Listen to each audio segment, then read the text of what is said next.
Good afternoon. Can I begin by acknowledging traditional owners of the lands in which we meet, the Ngunnawal people, and I acknowledge our elders, both past and present. I also wish to acknowledge the wonderful women and men folk that are working tirelessly in our communities every day, providing safety and support to victims of violence.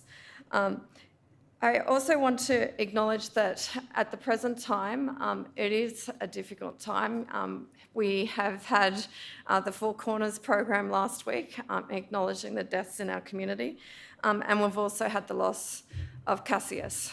And so many in our community are feeling a lot of grief, and my colleagues in Western Australia are particularly feeling that grief at the present time. So I want to also say that I want to acknowledge that the colleagues working in this area in violence against women are examples that inspire and motivate. And too often we don't get to see exactly what they do. And so when I was asked to do this presentation, I wanted to do something different. It's easy for me to get up and speak about what I've seen across the country over 20 years, but I think that it's more important to see our community and what they do. And so I've recently been working in the Gendered Violence Research Network at UNSW with Professor Jan Breckenridge on DSS commissioned research looking at a national project on Safe at Home. And that's a Safe at Home project looking at women who want to live safely in their homes and how we can facilitate that with, new locks, window protections, new doors, and the like to enable that. And that's also matched with protection orders and the like, and working collectively together with organisations. I got to lead the Indigenous part of that project. And that enabled me to go to several sites across Australia. And one of those sites was Western Australia. And to work with some wonderful colleagues at Wungening in Perth with the Wirramaya Refuge, who you'll meet today, and with their ASA program. Wonderful women who work tirelessly and in partnership with the criminal justice system and with other services across Perth and more broadly with victims of violence. And so today you'll get to hear them more than me. You don't need to hear me. I want you to understand their work. I want you to be inspired by their efforts. And I want you to hear their story. And so I'm going to get these lovely gentlemen over there to play their video, and then we'll talk about the key messages that are in their video. Thank you. My name is Trina Slater. I'm from Perth, which is Noongar Butcher, and I have both Noongar and Yamaji ties to Perth and surrounding areas. I work in the area of family domestic violence, FDV, at Wirramaya Refuge, which is Wungening Aboriginal Corporation's crisis accommodation, which is a service for women and children who need somewhere safe to stay. When it comes to FTV, the geographical location of Perth refuges is broken up into 3 corridors. And Wurri sits within one of the 3 corridors. Each corridor has a nominated lead agency, and our lead agency is Starrick Services. A few years ago, while running their Safe at Home program, Starrick noticed that despite the high numbers of Aboriginal women and children accessing safe accommodation in each of their refuges, few were accessing the Safe at Home program. As a lead agency, Starrick received funding to lead a partnership with Wungening to develop and pilot a Safe at Home program for Aboriginal women and children. The pilot was delivered to families living within the corridor catchment area. We refer to the program as ASAR. With a shared goal of getting better outcomes for ASAR families, at the end of the pilot, both partners decided it might be beneficial for the ASAR program to sit within an Aboriginal community controlled organisation, an ACCO. So the lead role was handed over to Wungening, keeping the partnership with Starrick in place. As an ACCO, Wungening maintains 100% Aboriginal representation on its board 100% of the time. This is important when delivering Aboriginal-specific programs to our community. Wungening delivers many programs designed to increase safety and improve the well-being of those who access our service. All of Wungening's programs are designed and delivered with the understanding that healing is a journey and that the journey is unique to the individual.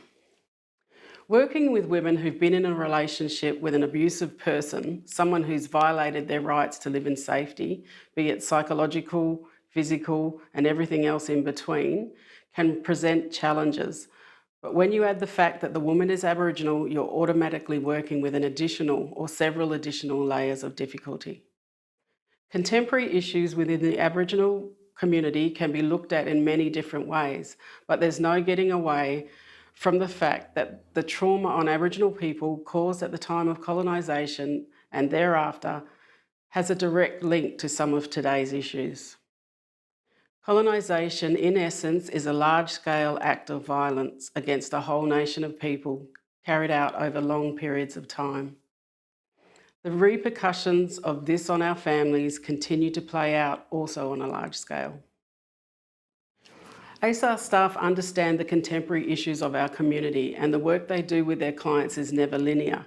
Getting from A to B is often not that simple. It can sometimes take twists and turns, as you will see further on in our video. Trust is vital and can be built quite quickly between worker and client when there's a shared understanding and respect for history, cultural norms, values and practices. Understanding of local language, including Aboriginal English, is very important to effective communication between ASAR staff and clients. Our clients' immediate needs are not only about gaining access to the resources that ASAR may offer, but a very real need to be able to trust our workers enough to allow them into their homes and into their lives at a time when they're trying to recover and rebuild. It's important that the relationship between worker and client is not merely transactional. I believe the impacts of a program like ASAR will always be far greater if staff can truly understand a client's position from a cultural viewpoint. If they can connect with the client and build the kind of trust that allows them to walk some of their journey with them, no matter how long or short the journey, the likelihood of improved outcomes increases. If there's less transaction and more connection, a client will be more likely to feel supported and more likely to engage. This has been an extremely important part of delivering the ASAR program and is strengthened by Wungening's commitment to delivering culturally safe programs to our community. Hi, my name is Caroline Walker. I'm the coordinator of the Aboriginal Safe at Home program at Wungening. I'm Jessica Wilkes. I'm a caseworker for the Aboriginal Safe at Home program. I'm Jodie and I work in the Aboriginal Safe at Home program with Strait alongside Wungening. So Jess and Jodie, can you tell me what you think makes the Aboriginal Safe at Home program different to other Safe at Home programs?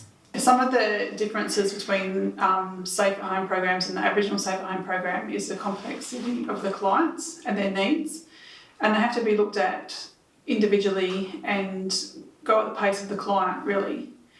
So some clients have multiple agencies involved before and they don't have much trust within services. Yeah. So it takes time to build that rapport with women. So if you go fast, it doesn't work. You've got to go how they need to be going. Mm-hmm. So that's one of the things that's different. So we take a longer time with the women and do what can be done on the day. So if something can't be done, then we'll go to another time. And what else is there that you've noticed compared to the mainstream programs that we do differently? We don't require them to have a BRO. Yep. I know some other programs, in the Safe at Home programs, do require them. We don't need them to be staying at their own place. They can be staying with family or, we can make safety plans with them if they don't even, if they're couch surfing or anything. I think too, working with the whole family unit, sometimes it's important to be getting part of the safety plan done with other family members so that if they need to go somewhere safe, they've got that trust in their family as well. because families often go divided with domestic violence, family and domestic violence. So, yeah, it's good to have that connection with family. Yeah. And I think, Jess, what you said about tenancies, that because Safe at Home puts in equipment like cameras and window locks and things, and that we know lots of that equipment can be moved from one house to another, so the woman can take that equipment with her. Yes, they do. Yeah. What are some of the complexities of working with our clients? Well, there's some cases there's multiple perpetrators, and we're not just talking like the man and the woman, husband and wife or whatever. We're talking about his family, sometimes her family, you know, it can be their children. There's so much more when it comes to Aboriginal families in particular, because of the ripple effects it causes when there is one family unit being broken up by this physical or, you know, the domestic violence. It's a ripple effect when it comes to, you know, there's so much more people involved because of, kinship, I guess? That's something that's, not taken note as much as it should be, because you've got people in your family that you don't expect the police to be like, oh yeah, this person is not involved, but they're involved. Yeah. No matter what, somebody else is always involved when it comes to that. And you talked about police there, Jess. What are the other considerations that we have when we work with the women, when we ask them to get police involved or ask them to go to court? I think they're very, very scared of the system because of past history. Yeah. And being believed in a situation where you're telling other people what's happening is very hard. So police will often turn people away. So that happens multiple times to women, particularly Aboriginal women, because they might be going there for not being able to explain themselves about what's happening. And they need an advocate, like the program we do, to be able to go and do that. Yeah. And sometimes they just need that support for somebody to believe them, so that when they do make those statements or go to the court, that they have that trust. Yeah. And what else is there with police? What are their other fears? Well, a lot of women don't want to call the police on their perpetrators due to, due to them having the fear of them losing their lives and deaths, being in custody with the police. It's happened before, and it's a history. It's a massive one. But even by suicide, like there's been a lot of incidents where women have reported domestic violence incidents and the perpetrator has actually suicide because of the fear of what's going to happen. Yeah. So there's lots of things going around in her head when she decides to call police. So it might not actually make her safer, and then there's all the other sides of family, feuding in families, and then also that deaths in custody, suicide. Fear of retaliation. Yeah. You get that. I know a lot of women have said to me that they don't want to put a BRO against them because they don't want to, get belted up the next week or the next time they see them. We're not going to be around. It's, the police aren't going to be always around. They're going to get jumped eventually. So. Can you tell me, JD, a bit about one of your clients, Katie, about what happened in her situation? Katie initially had one perpetrator and he was given a sentence in prison. Unfortunately, a lot of the family members from his side retaliated against her and caused problems for her. Then there was also a family incident between, on her side of the family, where they had to report an incident of family and domestic violence and a death of a family member. There was an inquiry. So it became a big, huge family feud in the sense that people didn't believe her, and there was big inquiries with different police departments, talking to her about different things. It became very confusing for her. She didn't know who to trust or who to turn to, so we helped her a lot in that sense to be able to talk to them and make the reports. She encouraged other family members to make reports. What have been the impacts and some of the outcomes of the Aboriginal Safe at Home program? I think in general, the women, that you could see the way that their behaviour changes. You know, the more they become comfortable with themselves, with their lives. You know, feeling like they can do more. I've got Jean, one of my clients. She's actually, when she started, she was very closed off. She's got 5 kids, by the way, so she's, constantly doing things for them, and then, always forgot about herself. She was never allowed to wear makeup, never allowed to even shave her legs. So now, I think the last week we spoke to her, she said that she's shaving her legs, she's playing netball. Wow. In shorts, so that's something. And she's, doing more self-care, and I think one of the big things is for her, because she's very involved about her children and everything, was that her children are allowed to feel like they can cry. They're allowed to be in their emotions. I know that the father, who is the perp, he used to always say, "Don't cry. You keep crying, I'm going to give you something to cry about." So it's not just an impact on the mums. The kids get affected too. He never physically abused them, but emotionally they was traumatised. So now that they're allowed to cry, she's feeling so much safer. And it helps having the security and everything that we've put in place for her. But I think the ultimate outcome is that she's happy and she's feeling free. Big word for her. Was freedom. And she's happy to go in the community, which is a big thing. So everybody sees her out in the community, they see how happy she is. And her connections with the community and family have increased. Yes. So, because she was very isolated. She was. She said that she's pulled back from her family a lot. Now, whenever we talk to her, she's talking about what she's done with her family, all the little things that she's been able to do. So, Even something simple like school holidays, she can plan with the kids and she can do those fun things that you can't normally do if you're controlled by a perpetrator.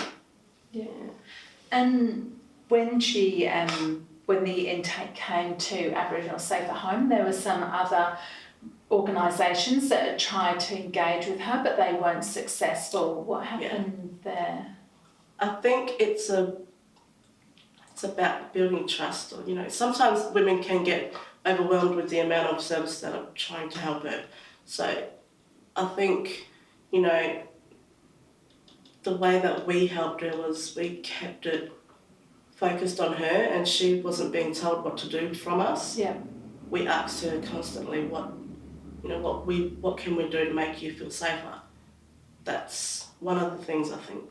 I think like with different services, they want to be able to make sure that they can tick their boxes and make sure that things are left in a way that makes their service and their structure have made her safe. But it's herself that makes herself safe. She knows her story better than anybody else. And she knows what the perpetrator's behaviour is. Services go in there and they make judgment, or they make assumptions. This is what's best for you, but it's not actually best for her. No. And I think that's so true, that she's the expert in her own life and she knows how to build that safety. And what you said, Jess, about those changes in her, that healing has started for her and the children. And I think that would be the best hope for this program, that we do when we leave those women, hopefully in a better place, but we can start that journey to healing and recovery. My name is Trina Slater. I'm from Perth, which is Wungening Aboriginal, and I have both Noongar and Yamaji ties to Perth and surrounding areas. All right. Thank you very much. Well, listening to our women in Western Australia, their story is an important one in terms of centering our women's stories. in terms of understanding that our women know their story and know what's important in terms of understanding their risk, in understanding that they are experts of their own lives, right? And also in knowing that it's important for services responding to violence not to rush ahead and do things for them, but actually to walk beside them. And I think that that's the most important thing in what I witnessed and what I saw with these beautiful women in Western Australia is that they walk beside these women. The relationship is about walking beside them and building that trust and that rapport so that at any point in the journey, those women can come back, right? They spend that time in Warramai and then, when they've built up that courage and that self-determination to say that they're ready to migrate into their own home of their choice, whether it's back with family or whether it's back into their own independent living, with the appropriate supports, whether it's with a VRO or whether it's with something else. They've got all of those needs. But, they might be out at the shops and suddenly see the perpetrator or other family members. If they're feeling unsafe, they can go straight back. And they've got that safety and that sense of safety and rapport with these workers. And they're welcomed back. The kids have a relationship with these workers. These workers are their aunties. And so the rapport and the relationship is there for life. When the victims have to go into hospital for procedures following the experiences of violence, these workers are there to visit them in hospital. These workers are there to go and check on family members, to make sure that they've got food in the cupboard and to make sure that they're okay in their recovery and their support of mum while she's in hospital, right? They're doing the networking and the integration around the support that's needed to help that journey through the recovery from violence, right? So it's that integration and that support around not just the criminal justice response, it's all of it, right? It's the journey of healing. They're that central point, right? Then they're not coming with expectations, they're walking the journey with these victims. And I think that that's central. That's the central point and the message in this. It is that relationship, that trust, that rapport that makes them inspirational, right? That makes them best practice. There aren't expectations here. They honour and they respect the experience that these women as victims have been through, and they honour and respect that they're there to support them through that process. I think that, when we look at self-determination and we look at victims of violence, we recognise that victims of violence, especially in the Indigenous community, get their self-determination taken away from them. And then often our service response is we further take their self-determination away from them, right? Our risk frameworks mean that the risk of having their children removed is exceptionally high, right?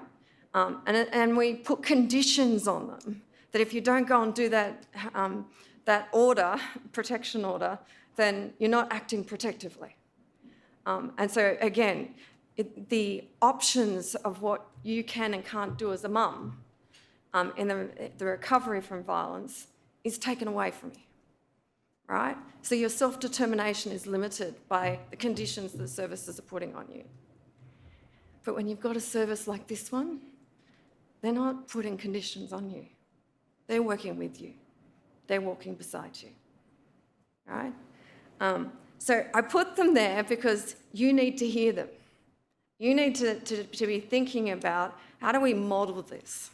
How do we respond to this in a way that honours our victims, that hears our victims, that listens to them, that genuinely listens?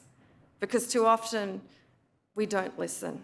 We sit and we think that we have the risk frameworks, we work in a crisis-driven framework, and we just move on to the next client. We all know in our gut that when we sit with clients, we know what works and what doesn't, but we need to make that time to say, you know what, that doesn't work, or that didn't work, and to follow up and make a difference. Change. Our women, as many of you would have seen over the past week, their lives are on the line, right? We've lost too many. And we need more services like this one to make a difference, right? I'll leave it at that because I think these are amazing, and be inspired by them. Thank you.